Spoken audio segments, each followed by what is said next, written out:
Hola querido, el joven Tutsi Podidas Damduyumugabi tenía 24 años en la época del genocidio de Ruanda en 1994. Como miles de otros, él estaba escondido entre los matorrales cuando la milicia Hutu lo encontró. Luego de un corto interrogatorio decidieron matarlo, pero primero le ordenaron que cavara su propia tumba. Mientras él cavaba, Podidas oró y Dios escuchó su oración. Al terminar de cavar el pozo, que sería su tumba, la milicia decidió utilizar la fuerza del muchacho y le ordenó que cavara otra fosa para un cadáver que aún todavía no había sido enterrado. Antes de comenzar de nuevo, Podidas preguntó, ¿podrían por favor darme mi Biblia? Quiero decir algunas cosas antes de cavar la otra fosa. El líder de la milicia le dio permiso. Al fin de cuentas, una Biblia no era una arma, era solo un libro.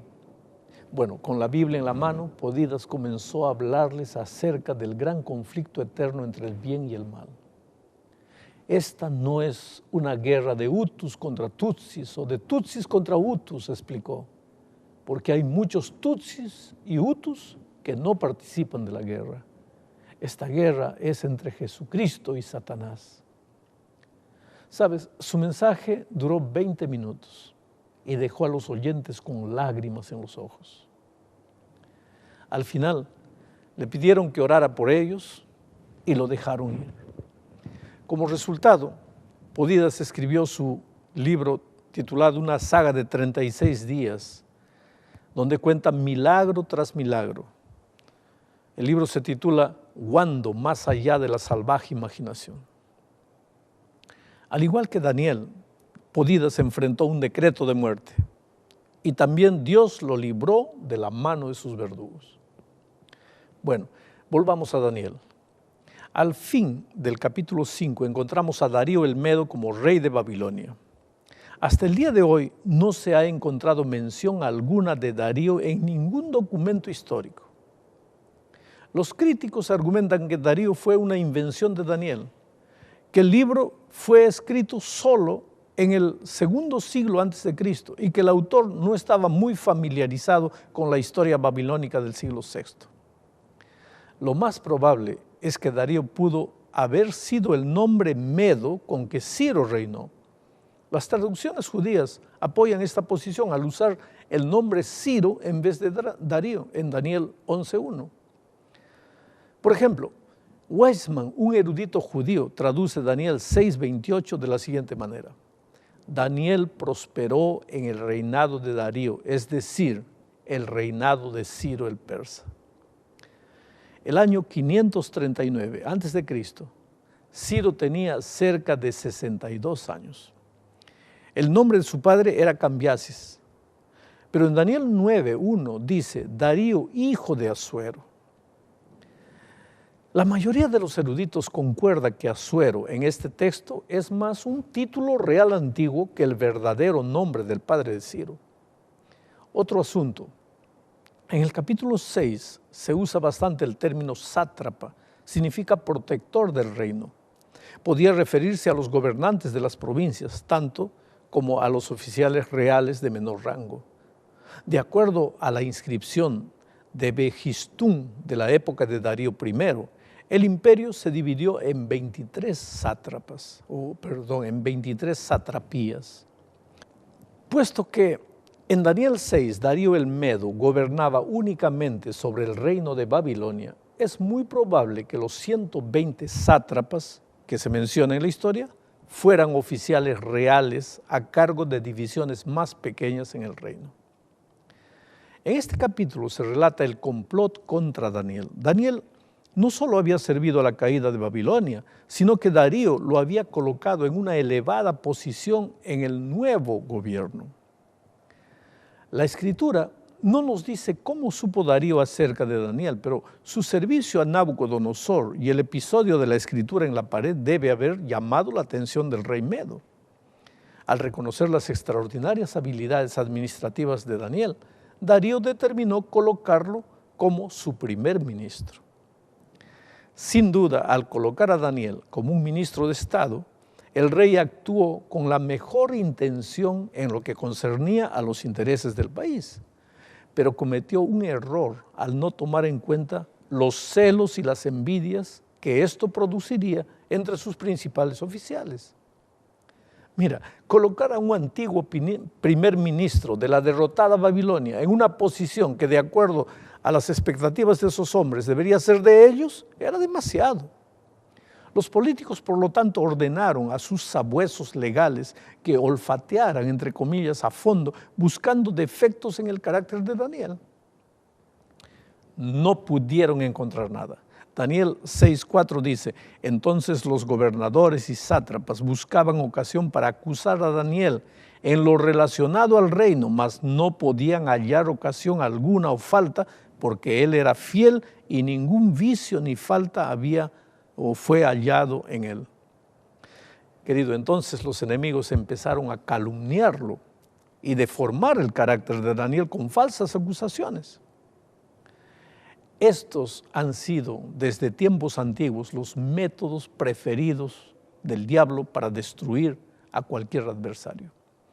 Como no habían esos hombres logrado descubrir ningún defecto en el carácter de Daniel, ni en sus actividades profesionales, entonces no había nada que pudiese desacreditar a este hombre de Dios delante del rey Darío. Entonces los gobernadores y sátrapas se volvieron contra la religión de Daniel. La vida religiosa de Daniel y el cumplimiento de sus deberes profesionales, querido, no entraban en conflicto absoluto, pero ellos inventaron algo. Sabiendo que Daniel creía en Dios y oraba 3 veces al día, le armaron una trampa. Los líderes fueron a Darío y le dijeron que todos los gobernadores, magistrados, sátrapas, príncipes y capitanes se habían reunido para ponerse de acuerdo para homenajearlo. Eso era exagerado y mentiroso, porque la mayoría de ellos probablemente estaba esparcida por todo el reino y ni siquiera sabían lo que estaba pasando. Pero la adulación logró su propósito y el rey mordió el anzuelo y firmó un decreto. El decreto prohibía al pueblo demandar cualquier petición de cualquier dios o hombre por 30 días a otra persona que no fuese el rey. Los enemigos de Daniel sabían que 30 días serían suficientes para atraparlo y las cosas salieron exactamente como ellos planearon. Los enemigos se aseguraron que Daniel se enterase de la nueva ley, pero Daniel decidió de manera natural continuar con sus hábitos de orar 3 veces al día, como lo solía hacer antes, dice el texto. Yo te pregunto, ¿consideró Daniel las alternativas? Cerrar las ventanas y orar en secreto, por ejemplo, o dejar de orar por 30 días y ser más listo que sus acusadores. Después de todo, ¿no serviría mejor a su pueblo estando vivo? ¿Para qué crearse un problema dejándose ver públicamente en oración? Querido, no sabemos si pasaron algunas de estas ideas por la mente de Daniel. Lo que sí sabemos es que jamás este hombre de Dios abandonaría su habitual costumbre. No dejaría de dar testimonio público de su fe en el Dios de Israel. Mira, la oración de Salomón en la dedicación del templo, registrada en Primera de Reyes 8, menciona repetidamente la oración con el rostro hacia Jerusalén y hacia el templo. La Escritura no ordena orar 3 veces al día, pero sabemos por el Salmo 55, 17, que David oraba tarde, mañana y a mediodía.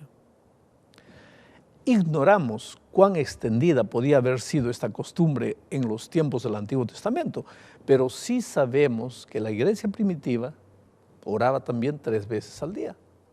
Bueno, cuando quedó claro que Daniel no estaba obedeciendo el decreto del rey, sus acusadores corrieron para acusarlo delante del rey.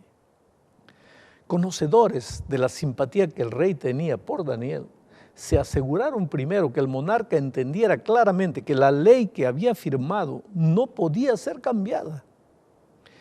Cuando Darío se dio cuenta de esto, se enojó inmensamente al darse cuenta que había sido manipulado por sus ministros, pero la ley no podía ser derogada. Entonces tuvo que condenar a Daniel al foso de los leones. no le quedó otra salida. Entonces, cuando llegó el momento, el rey acompañó personalmente a la cueva de los leones, lamentando su propia estupidez. La única esperanza del rey ahora era que el Dios del prisionero interviniera y liberara a su siervo como lo había hecho con sus 3 amigos en el horno del fuego. Los soldados aseguraron la piedra que cubría la abertura superior de la cueva, y el rey y sus príncipes la sellaron con sus anillos reales para que nadie pudiera alterar el acuerdo, rescatando a Daniel o haciéndole daño en caso de que los leones decidieran no comerlo. El relato sigue diciendo que al amanecer del día siguiente, muy temprano, el rey se dirigió a la cueva para ver qué había sucedido, porque existía la antigua costumbre babilónica de que la víctima debía ser perdonada si no muriese al siguiente día de ser torturada. En cualquier caso, querido, Darío debe haber albergado alguna leve esperanza de que Daniel pudiese sobrevivir. Por eso fue temprano. Al llegar a la entrada de la cueva, llamó a Daniel con angustia y esperanza. Y querido, puedes estar seguro que la alegría del rey fue grande cuando escuchó la voz de su siervo fiel diciendo: mi Dios envió su ángel, el cual cerró la boca de los leones. El ángel desempeñaba aquí el mismo papel del 4.º hombre en el horno de fuego del capítulo 3. Si alguien se pregunta, ¿estaban aquellos leones hambrientos y listos para matar? El versículo 24 disipa toda duda. Cuando los guardias echaron al foso a los acusadores de Daniel con sus familias, los leones se abalanzaron sobre ellos antes de que tocasen el fondo, triturando sus huesos. Así quedó fuera de cualquier duda que la liberación de Daniel se trató de un evento milagroso. Hoy día a veces reaccionamos con horror al leer que mujeres y niños fueron alimento de leones en aquella ocasión, pero el rey actuó de la manera típica de los déspotas de aquella época. Heródoto, el historiador, dice que condenar a muerte a familias enteras junto a los condenados estaba de acuerdo con las costumbres persas. Lo que impresiona en este capítulo es la lealtad de Daniel a Dios, aún delante de la muerte. Se había conservado firme a sus principios durante la adolescencia y se negó a rendirse ante las amenazas en su vejez. Pero veamos ahora algunas de las cualidades que distinguieron a Daniel. Sabiduría. Daniel y sus 3 amigos recibieron sabiduría en su juventud de parte de Dios. Daniel usó muy bien ese don. La reina lo describe en el capítulo 5 como un poseedor de un discernimiento, como sabiduría de dioses. Es bueno que los hijos de Dios sean sabios, y la sabiduría viene solo cuando tú estás en comunión con Dios. Otra de las características de Daniel era el altruismo. En los primeros 6 capítulos encontramos repetidamente a Daniel mostrando consideración por los otros. A fin de proteger al jefe de los eunucos, Daniel le pidió una prueba de solo 10 días. Estaba preocupado por los sabios de Babilonia en Daniel 2:24 y por el rey Nabucodonosor en Daniel 4:19. Otra característica de él era la integridad. Tanto Nabucodonosor como Darío reconocieron que podían confiar en Daniel, a quien ni la raza, ni el rango, ni la riqueza podían apartarlo de la fidelidad a Dios. En todo momento, él procuró ser justo, bondadoso y misericordioso. Otra de las cualidades de Daniel era su educación. Daniel no solo había sido instruido en los asuntos de su propio pueblo, sino que había recibido una educación completa en la Universidad de Babilonia. Hablaba el idioma de los medos y persas, y aquellos que entraban en contacto con él sabían que él dominaba su trabajo. Otra cualidad de Daniel, su experiencia. En el tiempo en que ocurrieron los sucesos del capítulo 6, Daniel ya tenía más de 80 años de edad. Su vida de servicio, fiel en la corte pagana, había demostrado que su experiencia como estadista y como hombre que había caminado muy cerca de Dios era inestimable. La experiencia de Daniel en el capítulo 6 nos recuerda que un decreto político futuro demandará que toda la humanidad adore a la bestia y a su imagen, como está en Apocalipsis 13, 11 al 15. Oh querido, la presión de las autoridades del gobierno en los días finales de la historia de este mundo para apoyar las leyes humanas contrarias a las leyes de Dios revelará la fortaleza de carácter de los verdaderos cristianos. Muchos cederán y se unirán a aquellos que transitan por la autopista de la destrucción eterna, mientras otros permanecerán firmes como Daniel y brillarán como las estrellas en el firmamento celestial. Del relato de Daniel, de cómo él fue librado, podemos aprender que en los momentos de prueba y necesidad los hijos de Dios deben ser lo que eran cuando las perspectivas eran buenas y cuando estaban rodeados de comodidades. En el foso de los leones, Daniel fue el mismo hombre diligente, leal y honesto que era delante del rey como presidente de los ministros de Estado o como profeta del Antiguo Testamento, del Altísimo. Él era un hombre cuyo corazón siempre confió en Dios. En la hora de la prueba fue el mismo que era en la prosperidad, cuando sobre él resplandecía la luz y el favor de Dios y de los hombres. Oh querido, hoy es el momento de tomar una decisión a favor de Jesús. Si en este momento sufres, solo para aceptarlo, dime, ¿cómo serás fiel a Él cuando las pruebas lleguen? Si tienes miedo solo de abrir el corazón a Jesús, dime, ¿cómo serás fiel a Él cuando toda la presión caiga sobre ti? Por eso hoy es el día de buena nueva. Hoy es el día de salvación. Que Dios te bendiga.